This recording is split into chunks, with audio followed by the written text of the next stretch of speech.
if you actually put the clock back, if India had not removed the subsidy would be twice the fertilizer subsidy, which would have ruined the company. So it was a good decision. And I totally agree. And I'm pretty sure, those people who are listening to this, and when they understand this imbalance, anybody on the ground in India would think like that. And this is a great message, actually. And I'm sure it's not something which is not known to many, who are the decision makers. There are loads of research been done on this. There's loads of people arguing about, there are lots of mechanisms. Yes. One way would be, the other challenge is that 32 billion is not paid to the farmer. It is paid to the chemical fertilizer manufacturer. Which is also, I believe, problematic. Correct. Because it is, I think, yeah. Because, that level of money needing to pass from the government to the private sector, that's fraught for all sorts of issues. Yes. And the chemical fertilizers say that sometimes they don't get paid for long periods of time. So there's all those challenges. Right. So we need to address that, but it's politically, very, very difficult. It's in some ways, it's very similar to, in my view, the healthcare issue in the United States politics. It's kind of what's called a third rail issue. You don't put your hand on the third rail. It's electric. You'll get electrocuted. Yeah. But unfortunately, it has. I think the benefits of keeping a suppressed price on urea. Now the negatives far outweigh that. We are essentially making our soils less resilient to the future climate we're going to face. We are not being realistic in the price point they're paying versus its true production costs. That is not economically sustainable over a long period of time. Yes. I mean, frankly, but for healthy GST receipts because of a growing economy, that would be a serious fiscal problem. It is a fiscal challenge, but it's manageable.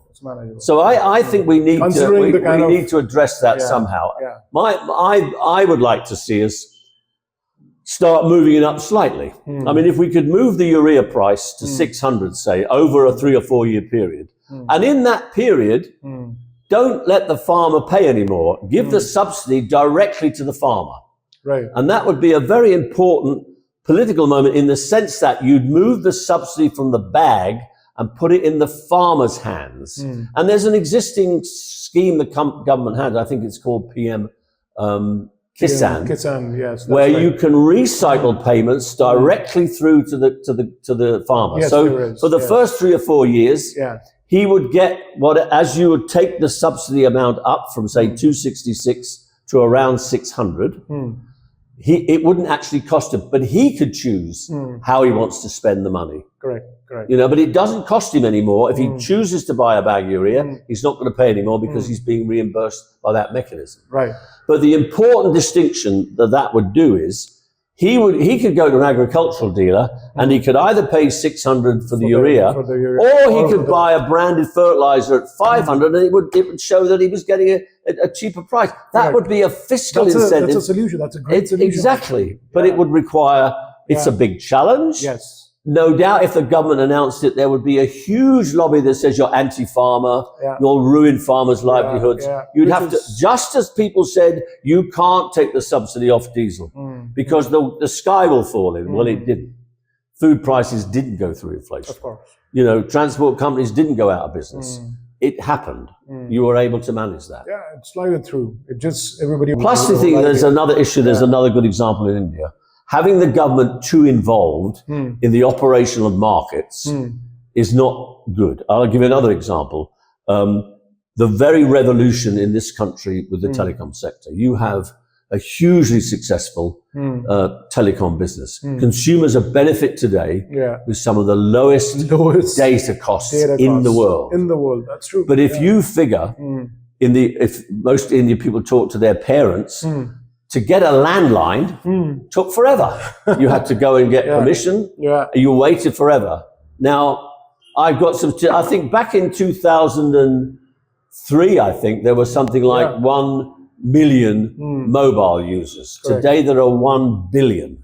So that, by removing if you like, the dead hand of government from that industry, you encourage innovation. That's true. Players came in. That's true. You know, and we've seen the revolution That's where, with mobile that's where telephony. it starts, and that's how it moves. And I'm staggered when I go to villages to talk to farmers.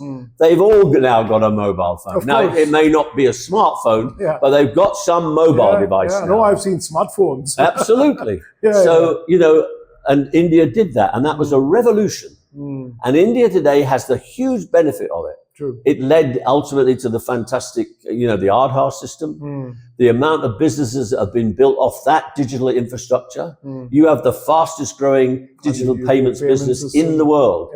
All starting from let this market develop on its own. Let entrepreneurs come in with new ideas, innovation, better products to serve the consumer. Correct. While you have subsidy, what is the incentive for a chemical fertilizer manufacturer to improve his product? His price is fixed. Whether he has the greatest product in the world or the worst, he can get, if he meets the standard, he'll get 266 rupees and he'll get the difference paid back by the government. It kills incentive. It kills innovation. You know, and therefore, I believe if we could somehow not remove it, but reduce the subsidy, over the years, take that imbalance. It has another impact. If you want to grow potatoes, you not only need urea, you need diammonium phosphate. A bag of urea is 266, diammonium phosphate's 1500. Too many farmers say, oh, that's too expensive, I'll just use 2 bags of urea. So your nutrient balance, even in the context of just chemicals, your nutrient balance gets disturbed.